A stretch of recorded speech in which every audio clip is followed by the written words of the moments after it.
उत्तर प्रदेश को हरा भरा बनाने की मुख्यमंत्री की मंशा के अनुरूप फिरोजाबाद जिला प्रशासन ने एक अनूठी पहल की है। अब जनपद के सभी विकास खंडों में प्रत्येक शनिवार को आयोजित होने वाली जन चौपाल के साथ साथ ग्रीन चौपाल भी सजेगी। इस मुहिम के तहत जिले में 40 लाख से अधिक पौधे लगाने का लक्ष्य रखा गया है।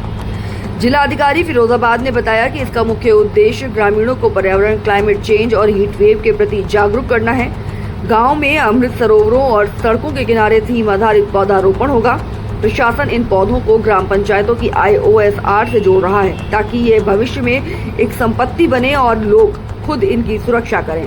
चौपाल में रासायनिक खादों की जगह गौशालाओं की जैविक खाद के उपयोग और बेहतर कचरा प्रबंधन पर भी जोर दिया जाएगा। इस संयुक्त चौपाल में विभिन्न सरकारी विभागों के प्रतिनिधि मौके पर रहकर ग्रामीण की पेंशन, विरासत, चकमार्ग, विवाद, आयुष्मान कार्ड जैसी समस्याओं का रियल टाइम निस्तारण करेंगे। साथ ही मौके पर मेडिकल और पशु चिकित्सा कैंप भी लगाए जाएंगे। और देखिए, जो ग्रीन चौपाल है, बेसिकली हम लोग प्रत्येक शनिवार को शासन के निर्देश के क्रम में, माननीय मुख्यमंत्री जी के निर्देशों के क्रम में प्रत्येक शनिवार को जनपद के समस्त विकास खंडों में, प्रत्येक विकास खंड के दो न्याय पंचायत में हम लोग एक बृहद जन चौपाल का आयोजन कर रहे हैं। और उस जन चौपाल के आयोजन के साथ ही साथ वहाँ पर ग्रीन चौपाल का भी आयोजन होगा। ग्रीन चौपाल का उद्देश्य ये है कि लोगों को पर्यावरण के प्रति जागरूक करना, और जो हमारा, जैसे भी आप देख रहे हैं, हीट वेव है या कई इस तरह की क्लाइमेटिक सिचुएशन होती है, तो उससे हम लोग का अपना जो नागरिक के रूप में क्या कर्तव्य है उसके बारे में सभी को बताना, जो प्लांटेशन के बारे में उसकी एक रणनीति बनाना,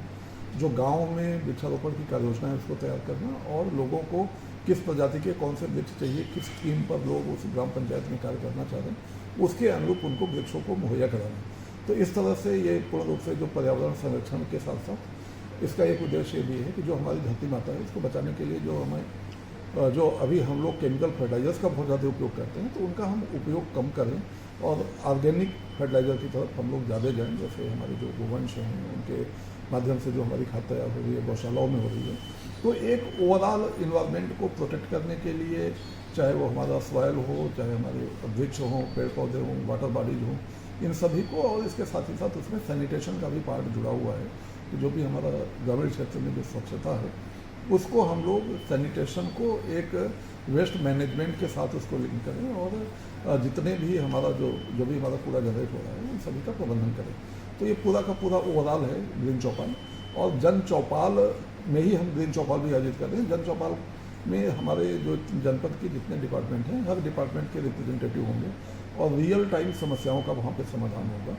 और वहाँ पे मेडिकल कैंप्स भी लगेंगे, और इसके साथ ही साथ पशु चिकित्सा के लिए उनके लिए भी कैंप्स लगेंगे,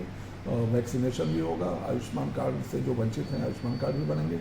फार्मर रजिस्ट्री से जो वंचित हैं उनका FR भी होगा, अंश निर्धारण वगैरह का कार्य कहीं पेंडिंग है तो वो भी होगा, विरासत के कार्य पेंडिंग हैं तो वो भी होंगे। और इसके अलावा हमारे जो सोशल सेक्टर्स की स्कीम है, वृद्धावस्था पेंशन, विधवा पेंशन, दिव्यांगजन पेंशन, ये सारे जो पेंशन की स्कीम है उसमें यदि किसी लाभार्थी को समस्या आ रही है तो उसका भी निराकरण होगा, और जो नए लाभार्थी हमारे ऐड हो रहे हैं उनको भी हम लोग देखेंगे। तो हर सेक्टर पर इसमें कार्य होगा। जो हमारे रास्ते के मामले हैं, विलेज के चक्रोट के मामले हैं, तालाब के मसले हैं, ये इस तरह के कोई भी इशू हैं तो उसको भी हम लोग देखेंगे। और इसके बाद उसके अगले चरण में हम लोग जो डिस्प्यूट्स हैं वहाँ पे गांव में, जिस तरह से इसका भी ये प्रयास किया जाएगा कि सुलह समझौते के आधार पर आपसी बातचीत के माध्यम से हम लोग इनके डिस्प्यूट्स का भी निराकरण करें।